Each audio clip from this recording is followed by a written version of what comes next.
ये quantitative reasoning के कुछ टॉपिक्स हैं जिसमें हमने प्रॉफिट लॉस डिस्काउंट और टैक्स फाइंड करना है। पहला हमारा क्वेश्चन है, a shopkeeper buys a product for $100 and sells it for $120, what is the profit percentage.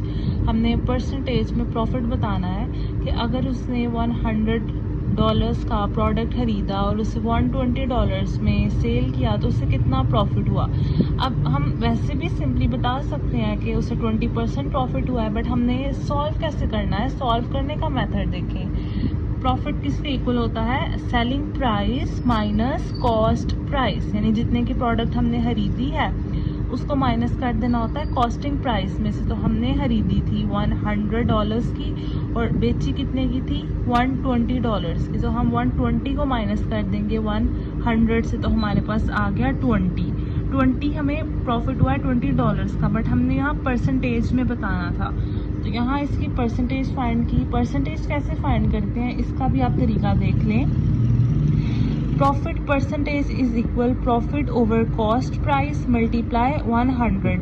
हमारा जो प्रॉफिट था 20, इसको डिवाइड करना है कॉस्ट प्राइस से। कॉस्ट प्राइस थी 100, फिर उसको मल्टीप्लाई करना है 100 से। हमारे पास आंसर आ गया 20%। अगला क्वेश्चन है, a shopkeeper buys a product for $100 and sells it for $80, what is the loss percentage. Simply हमने 100 में से 80 को माइनस कर देना है, सो हमें पता चल जाएगा कि उसको कितना लॉस हुआ है। बट इसका फॉर्मूला देखें, loss is equal cost price minus selling price.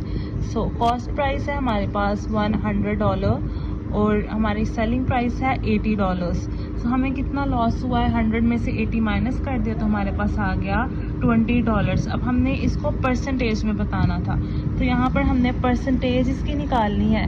Percentage है lost percentage is equal lost over cost price multiply 100।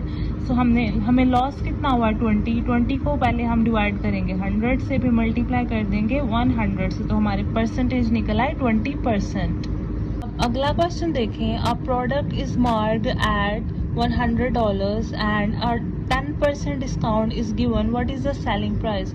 $100 की प्रोडक्ट थी, उस पर 10% डिस्काउंट दिया गया है, तो उसकी सेलिंग प्राइस क्या होगी। हमने डिस्काउंट अमाउंट है 10%। डिस्काउंट किसके इक्वल होता है, discount is equal market price multiply discount percentage. हमने मार्क प्राइस कितनी थी $100, उसको मल्टीप्लाई करना है डिस्काउंट परसेंटेज से 10%। 10% की हमने परसेंटेज निकाली तो हमारे पास यहाँ पर आ गया 0.10। इसको हमने मल्टीप्लाई करना है $100 से, तो हमारे पास निकल आई डिस्काउंट। कितना डिस्काउंट हमने दिया है, $10 का। अब हमने बताना है कि $10 का डिस्काउंट देने के बाद हमें सेलिंग प्राइस कितनी पड़ी, यानी हमने उसको कितने का बेचा। सो हमने सिंपली इसका फॉर्मूला क्या है, selling price is equal to MP. MP है mark price minus discount price थी हमारे पास $100, सो 100 को हमने सिंपली इसमें से 10 को माइनस कर दिया, सो हमारे पास आंसर आ गया 90। अगला क्वेश्चन है, a product cost $500 and a 50% sales tax is added, what is the total cost. Total यानी उसकी प्रोडक्ट की कॉस्ट है $500, उसमें 15% हमने सेल्स टैक्स ऐड करना है।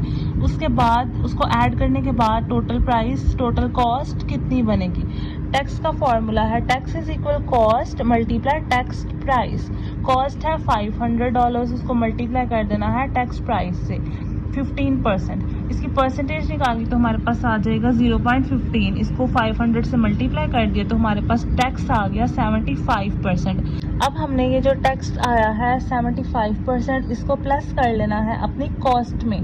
कॉस्ट कितनी थी $500, इसमें हमने $75 को प्लस कर लिया, सो हमारे पास टोटल कॉस्ट टैक्स को इंक्लूड करके आ गई $575।